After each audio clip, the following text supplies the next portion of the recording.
제가 네팔의 어느 사원에서 지낼 때였습니다. 저는 여러 번 행복의 꼭지점에 있는 듯한 순간을 맛보았습니다. 그 당시 선을 공부하면서 제가 가장 처음 배운 것이 바로 무심입니다. 무심이 무엇인지 아십니까? 먼저 외부 자극이 전혀 없는 캄캄한 방에 들어가 앉습니다. 나를 마주보게 되는 거죠. 스님들이 음식을 갖다 주는데 겨우 생명을 유지할 정도로 극히 적은 양입니다. 방은 캄캄합니다. 읽을 책도 없고 텔레비전도 없고 말을 걸 사람도 없습니다. 오직 저 혼자뿐입니다. 여러분도 한번 해보십시오. 가끔 이렇게 나 하나만을 마주보고 앉아서 무슨 일이 벌어지는지를 살피면 참 행복하다는 느낌이 들 겁니다. 이 과정에 들어가면 제일 먼저 어떤 기분이 드는지 아십니까? 자아를 찾으려면 먼저 자아를 잃어야 한다는 말이 있습니다. 처음엔 복잡한 생각들이 꼬리에 꼬리를 물고 이어지지만 마침내 될 대로 되라지 하며 생각을 멈추고 머리를 비우면 아련한 평화가 찾아오고 행복한 느낌이 엄습합니다. 마음을 비우십시오. 그러면 생각지도 못했던 새로운 것들이 찾아옵니다. 유대교 신비주의 카발라 경전에 나오는 글을 여러분에게 소개할까 합니다. 모든 인간은 그대로 머물러 있는 건 아무것도 없다는 것을, 그리하여 모든 게 항상 변하고 달라진다는 것을 깨달아야 한다. 영원 불변인 것은 없다. 모든 게 태어나서 자라고 언젠가는 죽는다. 무엇이든 정점에 달하는 그 순간부터 저물기 시작한다. 소멸을 향해 끊임없이 움직이는 것이 자연의 법칙임을 잊지 마라. 실제란 없다. 세상 그 무엇도 특성이 유지되거나 고정되거나 불변하는 것은 없다. 영구적인 것은 없이 모든 것은 변한다.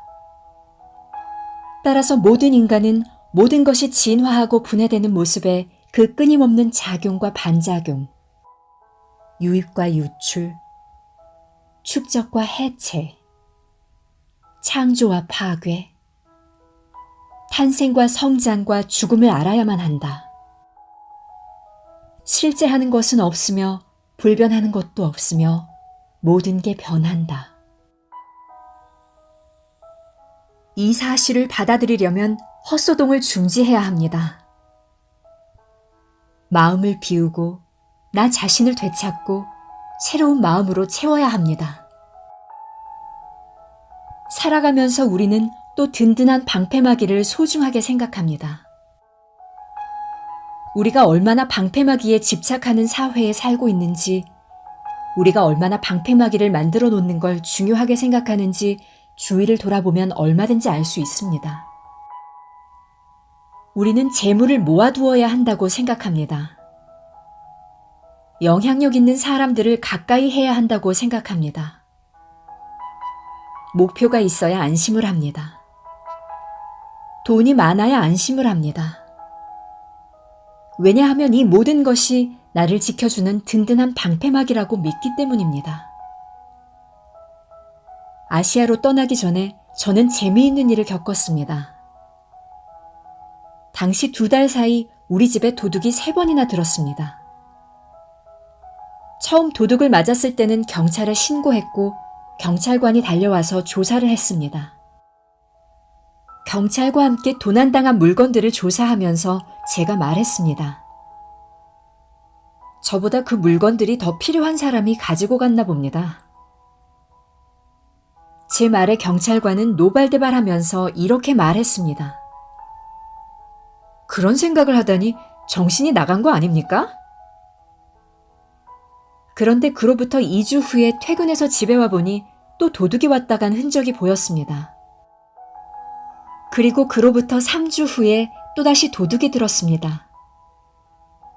저는 거실 소파에 앉아서 이런 생각을 했습니다. 도둑이 들 때마다 뭔가가 없어지니까 우리 집은 훔칠 물건이 점점 줄어들겠지. 이 집이 몽땅 털리면 가지고 갈 게 남아있지 않을 테니 그럼 나 혼자의 힘으로 범죄를 막는 셈이야. 처음 아시아로 떠났을 때 저는 하루 생활비로 35센트를 썼습니다. 그리고 가장 최근에 아시아 여행을 했을 때는 하루 생활비가 20달러였습니다. 예전보다 훨씬 풍족하게 지냈지만 그때보다 넉넉하지는 않았습니다. 돈은 있으면 좋지만 필수품은 아니며 방패막이는 더욱 아니라는 사실을 온몸으로 깨닫는 나날이었습니다. 부처는 이런 말을 남겼습니다. 아침에 눈을 떴을 때 우리는 천사의 얼굴을 하고 있지만 잠이 들 때는 악마의 얼굴을 하고 있다. 하루 종일 방패막이를 찾아 헤매느라 그런 것이다. 우리는 다른 사람들을 떠밀고 밀칩니다. 그들이 무섭기 때문입니다. 숨 돌리는 걸 잊어버렸기 때문입니다. 그래야만 생존 경쟁에서 이긴다고 생각하기 때문입니다.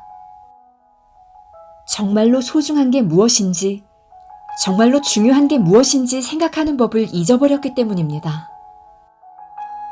방패막이는 바로 우리 자신입니다. 자기만이 자신을 지킬 수 있다는 사실을 잊지 마십시오. 살면서 우리는 자신의 오감을 만족시키는 일을 소중하게 생각합니다. 가진 것이 많을수록 욕심도 많아집니다.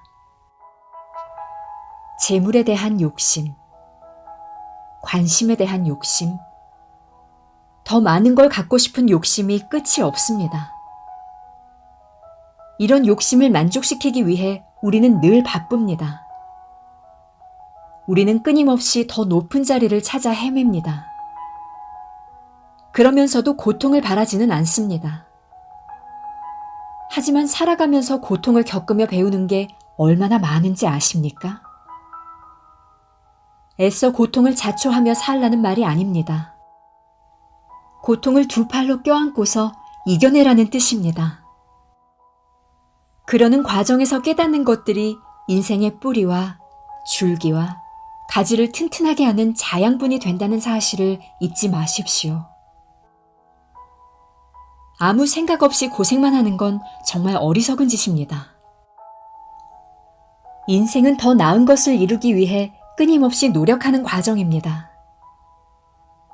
높은 자리를 경험해보는 것도 좋은 일입니다. 아니, 높은 자리를 가능한 한 많이 경험해봐야 합니다.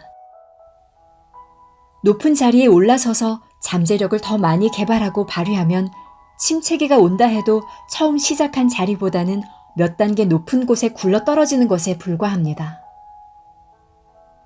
그럼 그 상태를 더욱 쉽게 받아들일 수가 있고 더욱 쉽게 마음을 비울 수 있습니다. 그렇게 깨닫게 되는 나는 과연 무엇일까요? 육체가 곧 나는 아닙니다. 프로그램도 교육도 나의 전부는 아닙니다. 육체적인 껍데기도 감각도 지각도 힘도 현재 느끼는 감정도 지금 눈앞에 나타나는 반응도 나의 전부는 아닙니다. 우리는 이 모든 것들을 전부 합친 것보다 훨씬 더 거대한 존재입니다. 그것들은 그저 내가 가진 잠재력의 일부일 뿐입니다. 겉으로 드러난 나보다 숨어있는 내가 훨씬 더 크다는 걸 알아야 합니다. 겉으로 드러나는 나는 숨어있는 나에 비하면 티끌이나 마찬가지입니다. 인간은 누구나 나라는 존재의 모습을 선택하지만 그게 정말로 나의 모습을 선택하는 것일까요? 인간의 외형과 내면에는 여러 가지 모습들이 존재하며 그 모습의 조합으로 나라는 존재를 만들게 되는데 그 중에서 실제로 나와 일치하는 조합은 하나뿐입니다. 호기심이나 경외감이나 욕심으로 생긴 가식. 삶의 신비를 여행하지 못하게 하고 자기에게 부여된 재능을 깨닫지 못하게 하고 진정한 나를 보고 감탄하지 못하게 하는 이러한 가식들을 모두 없애야 실제의 자기 자신과 일치하는 조합을 찾을 수 있습니다. 그렇다면 어떻게 해야 자아와 만날 수 있을까요? 첫째는 인식을 해야 합니다. 인식이라는 말은 얼마나 멋진 단어입니까?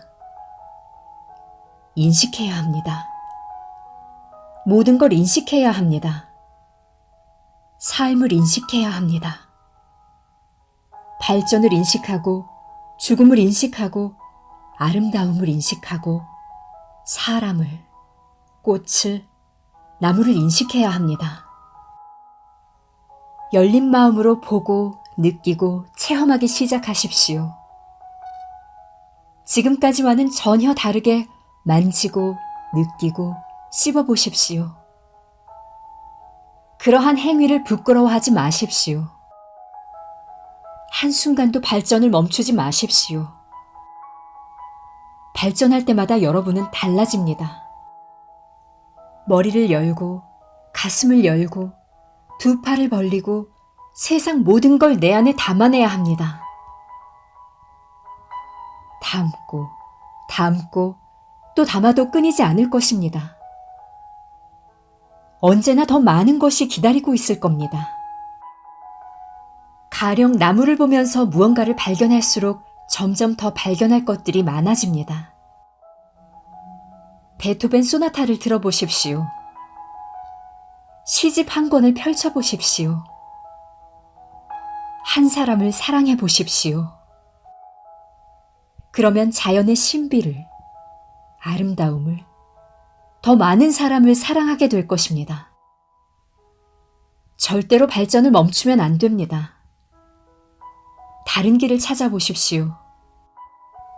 지금 걷고 있는 길은 하나의 가능성에 불과합니다.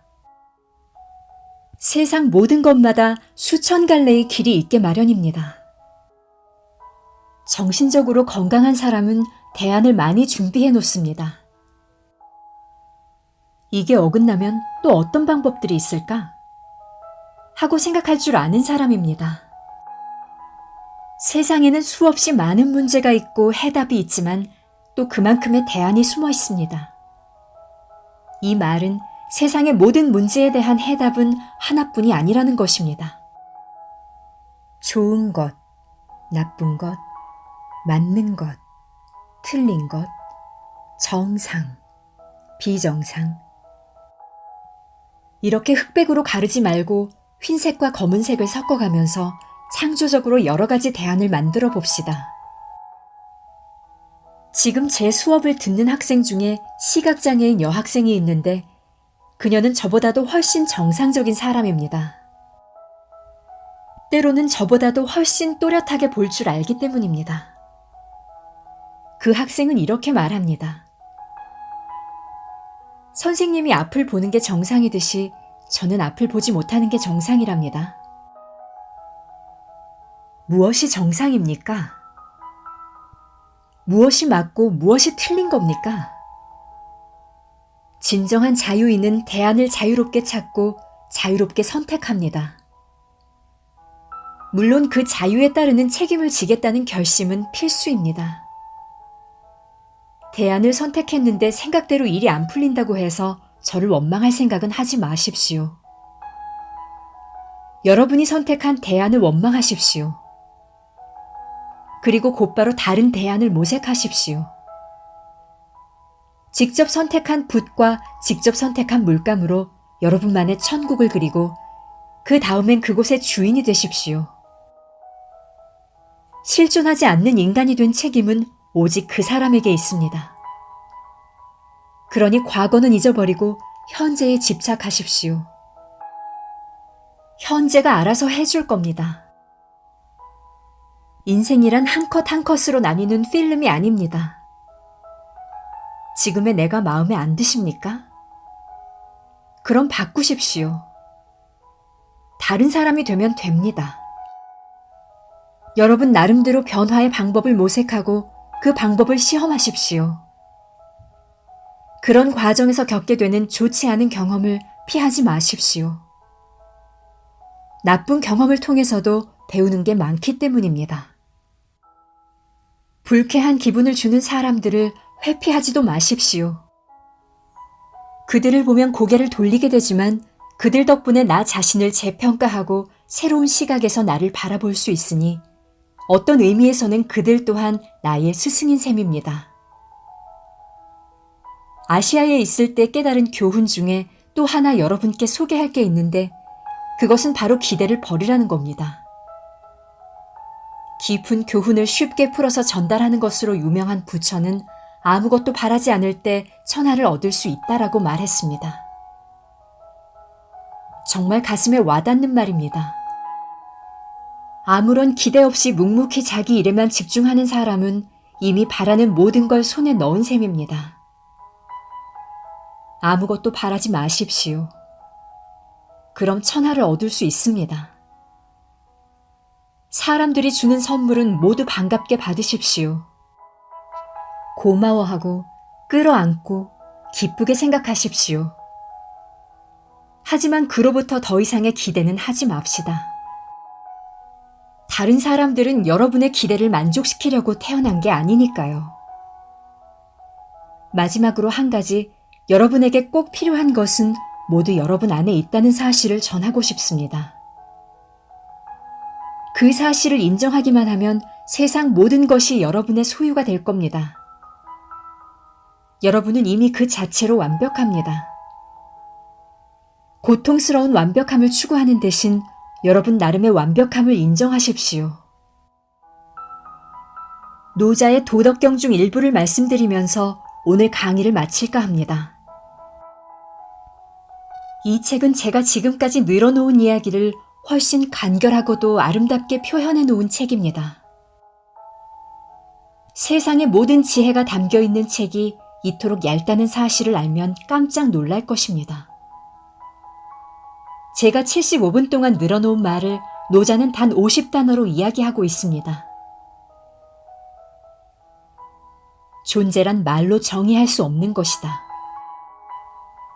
존재를 정의한 문장이 있을지는 모르지만 완벽한 것은 없다. 하늘과 땅이 처음 열렸을 때는 말이라는 게 없었다. 만물이 생기면서 말이 비롯되었다. 인간이 인생의 내면을 무심하게 바라보든 인생의 표면을 열심히 바라보든 그 겉과 속은 같으며 다만 표현이 다를 뿐이다. 겉과 속의 이름이 필요하다면 신비라고 부르자. 신비하고 신비한 그 속에서 존재가 열린다. 여러분이라는 한 분 한 분의 존재에는 한계가 없습니다. 우리들 각자에게 온갖 수식어가 달려있을지는 모르지만 그 본질만큼은 한계가 없이 영원합니다. 우리가 해야 할 일은 자신의 잠재력을 깨닫도록 용기와 힘을 갖는 것입니다.